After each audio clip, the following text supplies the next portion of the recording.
നിർദ്ദിഷ്ട ശബരി വിമാനത്താവളം സർക്കാരിന്റെ ഉടമസ്ഥതയിലുള്ള കൊടുമൺ പ്ലാന്റേഷനിൽ സ്ഥാപിക്കുക. ശബരി വിമാനത്താവള ആക്ഷൻ കമ്മിറ്റി കളക്ടറേറ്റ് മാർച്ച് നടത്തി.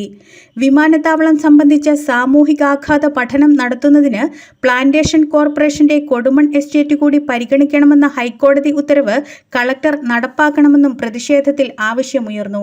ഹൈക്കോടതി നിർദ്ദേശം നൽകിയിട്ടും സർക്കാർ യാതൊരു നടപടിയും സ്വീകരിക്കുന്നില്ലെന്ന് ഭാരവാഹികൾ പറഞ്ഞു. ഫാദർ തോമസ് മുട്ടുവേലി ഉദ്ഘാടനം ചെയ്തു. Action committee president doctor Varghese Perayil അധ്യക്ഷത വഹിച്ചു. Kerala Congress general secretary doctor George Varghese Koppara, വ്യാപാരി വ്യവസായി ഏകോപന സമിതി ജില്ലാ സെക്രട്ടറി ഏഴംകുളം മോഹൻകുമാർ, വിനോദ് വാസുക്കുറുപ്പ്, INTUC ജില്ലാ സെക്രട്ടറി സുരേഷ് കുഴിവേലി എന്നിവർ സംസാരിച്ചു. പ്രിയപ്പെട്ടവരെ, നമ്മുടെ ജില്ലാ കളക്ടർ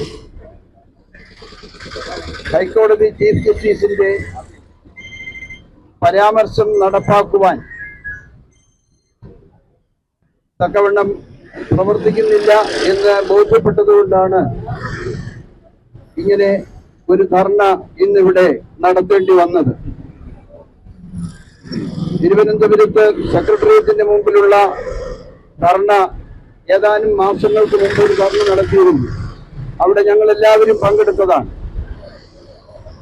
നമ്മുടെ കൊടുമൺ 1500 ഹെക്ടർ സ്ഥലം നമ്മുടെ സർക്കാരിന്റെ സ്ഥലമാണ്. ആ സ്ഥലത്ത് ഒരു എയർപോർട്ട് വന്നാൽ അധിക ചെലവില്ലാതെയും മറ്റു ബുദ്ധിമുട്ടുകൾ കൂടാതെയും ഒരു ഗ്രീൻഫീൽഡ് എയർപോർട്ട് നമ്മുടെ ദേശത്തെ സംസ്ഥാനത്തോട് പ്രത്യേകിച്ച് നമ്മുടെ പത്തനംതിട്ടയ്ക്ക് വളരെ സമഗ്രമായ ഒരു വികസനത്തിന് മുഖാന്തരമാകുന്ന ഒരു വലിയ സംരംഭമാണ്. നമുക്കറിയാം, നന്മ മനസ്സുള്ളവരുടെ കൂട്ടായ്മയ്ക്ക് അത്ഭുതങ്ങൾ പ്രവർത്തിക്കാൻ കഴിയും. നന്മ മനസ്സുള്ളവരുടെ കൂട്ടായ്മയ്ക്ക് അത്ഭുതങ്ങൾ പ്രവർത്തിക്കാൻ കഴിയും.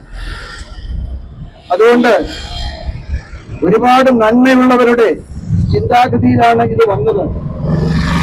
നമ്മുടെ പത്തനംതിട്ടയുടെ വികസനം ഇതൊരു മലയോര മേഖലയാണ്. മലയോര മേഖലയിലെ ഒരു ജില്ലയാണ്. ഈ ജില്ല ആരംഭിച്ച നാൾ മുതൽ മറ്റു ജില്ലകൾക്ക് വളരെ പ്രചോദനമായ പല കാര്യങ്ങളും ചെയ്യുന്ന വളരെ വികസന പ്രത്യേകതകളുള്ള ഒരു ജില്ല.